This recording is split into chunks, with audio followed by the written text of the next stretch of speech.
अप्रैल 2009 को ऑल्बनी विश्वविद्यालय में प्रोफेसर कैरन टॉकोव ने वित्तीय नुकसान के बाद लोगों की भावनाओं का सटीक अनुमान लगाने की क्षमता का परीक्षण करने के लिए एक सोशल एक्सपेरिमेंट किया। एक्सपेरिमेंट के लिए उन्होंने विश्वविद्यालय के 108 मनोविज्ञान के छात्रों के एक समूह का चयन किया, जिन्होंने एक सर्वे में जवाब दिया कि उन्हें जुआ खेलना पसंद था। प्रतिभागियों में 62 महिलाएं थीं और 46 पुरुष छात्र थे। यह एक्सपेरिमेंट 2 चरणों में हुआ। पहले चरण में विश्वविद्यालय के छात्रों को यह कल्पना करने के लिए कहा गया कि वे एक जुआ खेल रहे हैं, और उनसे यह मूल्यांकन करने के लिए कहा कि अगर उन्हें इस प्रक्रिया में नुकसान का एहसास होता है तो वे कैसा महसूस करेंगे। उदाहरण के लिए, उन्हें यह विचार करने के लिए कहा गया था, अगर वे जुआ के दौरान $150 खो देते हैं तो उन्हें कैसा लगेगा। उन्हें इस बात का आंकलन करना था कि इस तरह का नुकसान उठाने के बाद वे किस हद तक निराश महसूस करेंगे। 1 हफ्ते बाद दूसरे चरण में छात्रों को अनुवर्ती यात्रा के लिए प्रयोगशाला में वापस लाया गया। इस बार हालांकि केवल यह कल्पना करने के बजाय कि उन्होंने एक हारा हुआ जुआ खेला है, उन्हें वास्तव में जुआ खेलने के लिए बनाया गया था। इस टास्क में 20 जोड़े जुआ शामिल थे, जो एक क्रम में कंप्यूटर स्क्रीन पर प्रदर्शित होते थे, जिसे प्रत्येक छात्र के लिए अलग से यादृच्छिक रूप से बनाया गया था। प्रत्येक जुआ में 2 संभावित भुगतान थे, लेकिन विभिन्न संभावनाओं के साथ। संभावनाएं या तो 30% और 70% जीत दर, या 10% और 90% जीत दर थीं। जुआ की प्रत्येक जोड़ी में एक सुरक्षित विकल्प शामिल था, जिसमें उच्च संभावना के साथ एक छोटा भुगतान, और एक जोखिम भरा जुआ था, जिसमें कम संभावना के साथ उच्च भुगतान था। इस जुए के प्रयोग ने उन्हें पैसे खोने के वास्तविक परिणामों का एहसास कराया। प्रायोगिक अध्ययन से जो निष्कर्ष निकले थे, वो यह था कि फ्रीक्वेंट गैम्बलर या प्रॉब्लम गैम्बलर ऐसे व्यक्ति होते हैं जो जुए के आदी होते हैं, और परिणामों से पता चलता है कि इन लोगों ने अपने भावनात्मक अनुभवों को गलत बताया। उन्होंने कम करके आंका कि एक हार के बाद वे कितना निराश महसूस करेंगे, जबकि सोशल गैम्बलर्स नुकसान के बारे में अधिक यथार्थवादी हैं।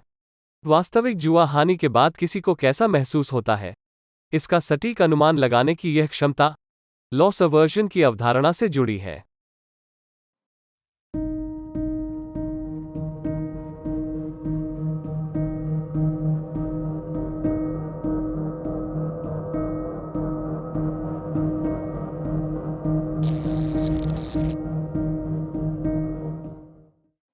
हम इंसानों को हारने से नफरत है, चाहे वो खेल हो या कब्जा या ट्रेडिंग।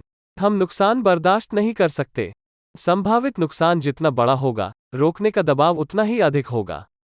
लॉस अवर्जन की प्रवृत्ति एक जुआ को समान राशि के लिए जीतने या हारने के समान अवसर के साथ अस्वीकार करने की प्रवृत्ति है।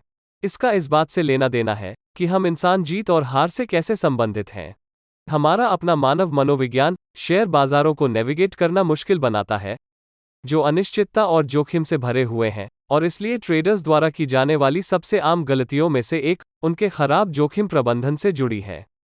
अधिकांश ट्रेडर्स अक्सर बाजार की दिशा की भविष्यवाणी करते हुए सही होते हैं, लेकिन समस्या यह है कि सही होने पर कितना लाभ कमाया जाता है, बनाम गलत होने पर वे कितना खो देते हैं। अक्सर ट्रेडर्स असफल ट्रेडों पर जो खोते हैं, उसकी तुलना में ट्रेडर्स जीतने वाले ट्रेडों पर कम कमाते हैं। इस घटना को इस तरह से समझाया जा सकता है कि नुकसान का भावनात्मक प्रभाव समान मात्रा में लाभ की तुलना में कहीं अधिक है। नोबेल पुरस्कार विजेता डैनियल कनमैन और अमोस टावस्की ने बिहेवियरल इकोनॉमिक्स में मौलिक पेपर प्रकाशित किया, जिसमें दिखाया गया था कि संभावित लाभ और हानि का सामना करते समय मनुष्य अक्सर तर्कहीन निर्णय लेते हैं। अध्ययन की मूल अवधारणा सरल लेकिन गहन थी। अधिकांश लोग आर्थिक निर्णय अपेक्षित उपयोगिता पर नहीं, बल्कि जीतने और हारने के प्रति अपने दृष्टिकोण पर करते हैं। यह आसानी से समझा जा सकता है कि एक तर्कसंगत व्यक्ति विशुद्ध रूप से अपने लाभ को अधिकतम करने और अपने नुकसान को कम करने के आधार पर निर्णय लेगा। और फिर भी वास्तविक दुनिया में और विशेष रूप से व्यापारियों के साथ ऐसा नहीं है। आइए इस विचार को अध्ययन से एक ग्राफ का उपयोग करके समझते हैं। वास्तविक जीवन में 1000 रुपये के नुकसान से अनुभव की गई नकारात्मक भावना 1000 रुपये के लाभ से अनुभव की गई सकारात्मक भावना से काफी अधिक हो सकती है। यूटिलिटी कर्व से यह बहुत स्पष्ट है, क्योंकि खोए या प्राप्त किए गए धन की समान राशि के लिए दर्द और आनंद के लिए y अक्ष मान भिन्न होते हैं। लेकिन जो अधिक दिलचस्प यह है कि जब आप एक ही समय में इन दोनों भावनाओं का अनुभव करते हैं, जिसका अर्थ है कि आपने 1000 रुपये प्राप्त किए हैं और आप 1000 रुपये खो देते हैं, तो यह आपको सबसे बुरा महसूस कराएगा। इस प्रक्रिया में कोई मौद्रिक हानि नहीं होने के बावजूद भी। इसलिए ट्रेडिंग में हमें उस यूटिलिटी कर्व को सीधा करने का एक तरीका खोजने की जरूरत है, ताकि समान लाभ और हानि को संतुलित माना जा सके और इस तरह एक तर्कसंगत निर्णय निर्माता बन सके। ऐसा करने से कहना आसान है। अफसोस से बचने का विचार अक्सर कई ट्रेडर्स को खराब निवेश निर्णय लेने के लिए मजबूर करता है। उदाहरण के लिए, अफसोस की दर्दनाक भावनाओं से बचने के लिए ट्रेडर इस उम्मीद से हारे हुए ट्रेडों से बाहर नहीं निकलते हैं कि वे बदल जाएंगे, या वे शीघ्र लाभ अर्जित करने के लिए बहुत पहले से जीतने वाले ट्रेडों से बाहर निकल जाएंगे। भावनाओं और जोखिम लेने के बीच कई ट्रेडर्स अपने निर्णयों का अनुमान लगाने में असफल रहते हैं।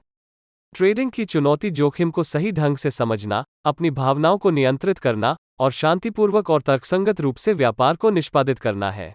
हालांकि अति आत्मविश्वास वाले ट्रेडर्स को अपनी भावनाओं को सटीक रूप से मापने में असमर्थता हो सकती है। इन ट्रेडर्स को यह सोचने की सबसे अधिक संभावना है कि जब वे हारेंगे तो यह इतना बुरा नहीं होगा। यदि आप नुकसान के बाद बुरी तरह महसूस करने का अनुमान नहीं लगाते हैं, तो आपको जोखिम लेने में कोई समस्या नहीं होगी। इसलिए यदि आप प्रक्रिया में बहुत से ऐसे जोखिम भरे ट्रेड्स कर रहे हैं और इसके लिए कीमत चुका रहे हैं, तो अपने आप को बचाने का एक तरीका यह है कि यह खोने पर कैसा महसूस होता है, इस पर ध्यान केंद्रित करने का प्रयास करें। शायद आप नुकसान के संभावित नकारात्मक परिणामों के बारे में नहीं सोच रहे हैं। हालांकि यदि आप इस बात पर ध्यान केंद्रित करते हैं कि नुकसान के बाद आप कितना बुरा महसूस करेंगे, तो आप अनावश्यक जोखिम लेना बंद कर देंगे और अपने व्यापारिक निर्णयों के बारे में सोचेंगे।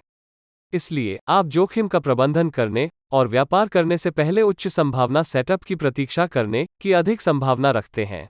कुछ तरीके हैं जिनसे आप बाजारों में ट्रेड करते समय व्यवस्थित रूप से अपनी भावनाओं से बच सकते हैं। आपका लक्ष्य ऐसे ट्रेडों को खोजना होना चाहिए जो आपको बाजार पर अतिरिक्त लाभ प्रदान करें। इसका मतलब है कि आपका प्राथमिक उद्देश्य एक मजबूत इनाम जोखिम अनुपात हासिल करना होना चाहिए, जो इस बात का अनुपात है कि आपके पास इनाम पर कितना है और आप कितना खोना चाहते हैं। मान लें कि एक ट्रेडर जो अपने ट्रेडों के केवल लगभग 50% पर पैसा कमा रहा है, उसे जोखिम के लिए इनाम की एक उच्च इकाई का लक्ष्य रखना चाहिए, जैसे कि 1.5:1 या 2:1 या इससे अधिक। लेकिन बहुत से ट्रेडर्स उच्च जीत प्रतिशत हासिल करने की कोशिश में फंस जाते हैं, जो तब समझ में आता है जब आप उस शोध के बारे में सोचते हैं जिसे हमने पहले लॉस अवर्जन के बारे में देखा था। लेकिन हर समय सही होने की उम्मीद करना यथार्थवादी नहीं है। हारना ट्रेडिंग का केवल एक हिस्सा है और एक ट्रेडर के रूप में आपको इसके साथ सहज होना चाहिए। 1:2 रिवॉर्ड टू रिस्क के साथ अपने 65% ट्रेडों को जीतने की तुलना में 2:1 रिवॉर्ड टू रिस्क अनुपात के साथ केवल 45% जीत दर प्राप्त करना अधिक यथार्थवादी है। आइए इसे साबित करने के लिए एक उदाहरण पर विचार करें। प्रत्येक 20 ट्रेड लेने वाले 2 ट्रेडर्स पर विचार करें। हम ट्रांजैक्शन लागत और अन्य लागतों से बचेंगे। पहला ट्रेडर केवल 45% की सटीकता के साथ लेकिन 2:1 के जोखिम के लिए एक इनाम रखता है, जबकि दूसरे ट्रेडर के पास 65% का जीत प्रतिशत है, लेकिन जोखिम का इनाम केवल 1:2 है। प्रत्येक मामले के लिए 20 ट्रेड नमूनों के दौरान आप स्पष्ट रूप से देख सकते हैं कि कैसे एक अनुकूल जोखिम इनाम प्रोफाइल जीत की तुलना में अधिक हार के साथ मिलकर एक प्रतिकूल जोखिम इनाम प्रोफाइल से अधिक उत्पादक हो सकती है, जो विजेताओं की अधिक संख्या के साथ मिलकर हो सकती है। 2:1 रिवॉर्ड टू रिस्क प्रोफाइल के साथ 45% ट्रेडों पर पैसा कमाने वाला ट्रेडर आगे आता है, जबकि 65% जीत दर वाला ट्रेडर हारने वालों की तुलना में विजेताओं पर केवल आधा कमाता है और थोड़ा नुकसान करता है। एक बार जब आपके पास एक ट्रेडिंग योजना है जो उचित इनाम जोखिम अनुपात का उपयोग करती है, तो अगली चुनौती योजना पर टिके रहने की है। याद रखें कि इंसानों के लिए नुकसान को पकड़ना और जल्दी मुनाफा लेना स्वाभाविक है, लेकिन यह खराब व्यापार और अंततः विनाश का कारण बनता है। हमें इस स्वाभाविक प्रवृत्ति को दूर करना चाहिए और व्यापार से अपनी भावनाओं को दूर करना चाहिए। ऐसा करने का एक शानदार तरीका है कि आप शुरुआत से ही स्टॉप लॉस और एंट्री लिमिट ऑर्डर के साथ अपना ट्रेड सेट करें, लेकिन उन्हें केवल स्थापित करने के लिए या जोखिम के लिए इनाम के विशिष्ट अनुपात को प्राप्त करने के लिए सेट न करें। आपको अभी भी अपने विश्लेषण का उपयोग यह निर्धारित करने के लिए करना होगा कि आपके स्टॉप लॉस और एंट्री लिमिट ऑर्डर देने के लिए सबसे तार्किक कीमतें कहां हैं। कई व्यापारी टेक्निकल एनालिसिस और प्राइस एक्शन का उपयोग करते हैं, जो उन्हें चार्ट पर उन स्तरों की पहचान करने की अनुमति देता है जो उनके सेटअप को अमान्य कर सकते हैं, जिसका अर्थ है कि विश्लेषण गलत हो गया है और इस तरह आपके स्टॉप लॉस को ट्रिगर करता है। या यह आपके व्यापार को मान्य करेगा, जिसका अर्थ है कि यह एंट्री लिमिट ऑर्डर को ट्रिगर करेगा। अपने लक्ष्यों को समय से पहले निर्धारित करने से यह सुनिश्चित करने में मदद मिलेगी कि आप शुरू से ही उचित इनाम जोखिम अनुपात का पीछा कर रहे हैं। और एक बार जब आप उन्हें सेट कर लें, तो उन्हें न बदलें। एक बार जब आप इस प्रक्रिया को एक आदत बना लेते हैं, तभी आप अपने स्टॉप लॉस को ब्रेक इवन तक ले जाने के बारे में सोच सकते हैं, जब ट्रेड आपके पक्ष में हो। इस तरह से अपने जोखिम का प्रबंधन करना, कई ट्रेडर्स मनी मैनेजमेंट कहते हैं। मुझे उम्मीद है कि चीजें स्पष्ट हो रही हैं, लेकिन यह सिर्फ शुरुआत है। हम आने वाले एपिसोड में अपनी भावनाओं पर काबू पाने के इस सफर को जारी रखेंगे। तो अगर आपको यह वीडियो उपयोगी लगे तो कृपया वीडियो को लाइक करें, चैनल को सब्सक्राइब करें और नोटिफिकेशन को सक्षम करने के लिए बेल आइकन को दबाना न भूलें, ताकि आप किसी भी वीडियो को मिस न करें। आप हमारे इंस्टाग्राम पेज को भी फॉलो कर सकते हैं। मैं आप लोगों को अगले वीडियो में देखूंगा। तब तक मिलते हैं।